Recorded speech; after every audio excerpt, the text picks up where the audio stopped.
డిఎస్సిలో ఇటువంటి క్వశ్చన్ వచ్చే అవకాశం ఉంది. అదేంటంటే 759A68 అనేటటువంటి ఒక 6 డిజిట్ నెంబరు అనే సంఖ్య 2చే నిశ్శేషంగా భాగించబడిన ఏ దగ్గర ఉండాల్సిన నెంబర్ ఎంత, ఏ దగ్గర ఉండాల్సిన డిజిట్ ఏంటి అని అడుగుతున్నాడు. ఇక్కడ ఆప్షన్స్ ఇచ్చాడు, ఆప్షన్ ప్రకారం చెక్ చేద్దాం.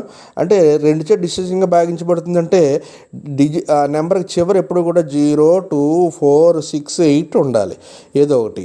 అంచేత 8 ఉంది కాబట్టి 2చే భాగించబడుతుందని చెప్పేస్తాం. కానీ మరి మధ్యలో ఏ అనే నెంబర్ని మిస్ చేశాడు కాబట్టి ఆ ఏ ప్లేస్లో ఏముండాలనేది మనం చెక్ చేయాలి. ఇప్పుడు 7 అనేది ఆడ్ నెంబరు, 7 3 జార్ లేదా 75 తీసుకుంటే 74 అనేది ఈవెన్ నెంబర్గా భావిస్తే దాని ఒకటి మిగిలింది, పక్కనే 9 ఉంది, 19 మళ్ళీ దాంట్లో 18 అనేది ఈవెన్ నెంబర్గా తీసుకుంటే 1 మిగులుతుంది, 1 పక్కన ఏ మిగులుతుంది.